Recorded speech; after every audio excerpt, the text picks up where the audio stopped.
से कुछ मिल ले। नमस्कार, आप सबका स्वागत है ट्रांसपोर्ट टीवी में। मैं हूं आपके साथ अनुराधा शर्मा सैनी और आप देख रहे हैं ब्रेकिंग न्यूज। पहाड़ में मौत, मैदान में गाड़ी। चंबा ट्रक हादसे के 4 दिन बाद जामनगर में कट गया फास्टैग।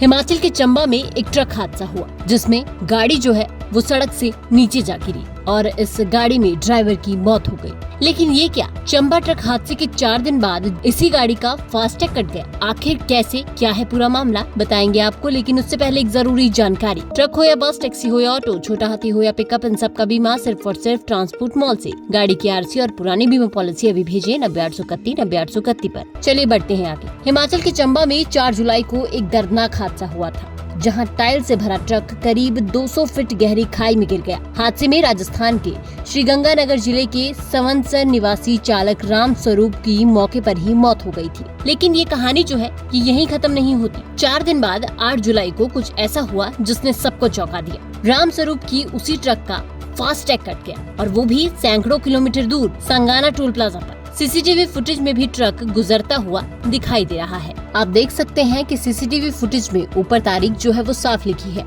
8/7/2025। साथ ही समय भी है सुबह 7:39। तो ये फुटेज जो है ये 8 तारीख की है और जो हादसा है वो 4 जुलाई को हुआ। जब ट्रक खाई में गिर चुका है, ड्राइवर की मौत हो चुकी है, तो फिर ये टोल कैसे कट गया, ये सवाल सबके जहन में है। जांच में खुलासा हुआ कि किसी ने मृत ड्राइवर की गाड़ी के नंबर की फर्जी प्लेट बनवाई है और उसी ट्रक नंबर का इस्तेमाल कर टोल पार करता रहा। पिछले 1-2 महीने से वो ऐसा कर रहा था और अब तक 5 से 10 हजार टोल कटवा चुका है। फास्टैग कटने की तारीख 8 जुलाई 2025 है और जगह है संगाना टोल प्लाजा, जामनगर रोड। लेकिन हादसा 4 जुलाई 2025 को हिमाचल के चंबा में हुआ है। तो ये बातें सवाल जरूर खड़े करती है।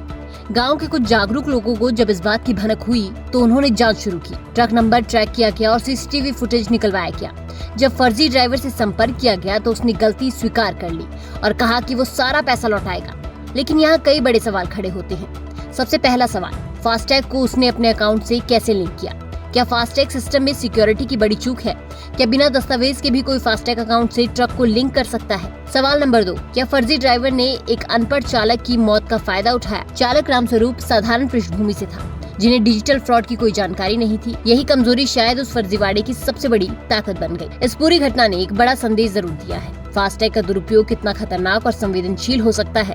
ट्रक मालिकों और ड्राइवरों के लिए चेतावनी है कि फास्टैग ट्रांजैक्शन को रोजाना चेक करें, वरना आपकी गाड़ी कहीं और दिख सकती है, चाहे वो खाई में ही क्यों ना हो। एसपी चंबा अभिषेक यादव ने हादसे की पुष्टि करते हुए बताया है कि हमने हादसे का केस दर्ज कर लिया है और जांच जारी है, क्योंकि जिस तरीके से हादसा हुआ है उस पर भी सवाल उठते हैं। आप फोटोज में देखेंगे कि किस तरीके से यहाँ पर गाड़ी के टायर जो है वो सड़क पर है। लगता है कि या तो ट्रक ओवर स्पीड था या फिर ड्राइवर ने अचानक ब्रेक लगा दी थी, जिसकी वजह से टायर जो है वो घसीटते चले गए। ट्रक हादसे की कहानी अब सिर्फ एक मौत की नहीं रही, ये एक डिजिटल धोखाधड़ी और सिस्टम की खामी की कहानी भी बन गई है। अब देखना ये होगा कि क्या पुलिस और NHAI इस पूरे खेल की तह तक पहुँच पाते हैं या फिर ये मामला भी फाइलों में दफन हो जाएगा। नमस्कार, जोले मैं कुंगांग जो स्पीति हिमाचल प्रदेश से।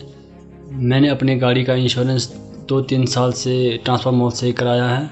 ट्रांसफर मॉल से इंश्योरेंस कराना काफ़ी आसान और फ़ायदेमंद है। ट्रांसफर मॉल से इंश्योरेंस कराने पर मुझे हर साल 3 या 4 हज़ार का फ़ायदा होता है और यहाँ से इंश्योरेंस कराने आसान है और इंश्योरेंस में क्लेम लेना बहुत ही ज़्यादा आसान है। मेरा आप सभी से अनुरोध है, अपना इंश्योरेंस ट्रांसफर मॉल से ही कराएं, जो कि काफ़ी आसान है। ट्रांसपोर्ट मॉल जो कि ट्रांसपोर्ट गाड़ी के इंश्योरेंस के लिए सबसे अच्छा है और ट्रांसपोर्ट मॉल के सभी लोगों का धन्यवाद करना चाहता हूं, क्योंकि वो ट्रांसपोर्ट के सभी गाड़ियों का हमेशा मदद करते हैं। धन्यवाद।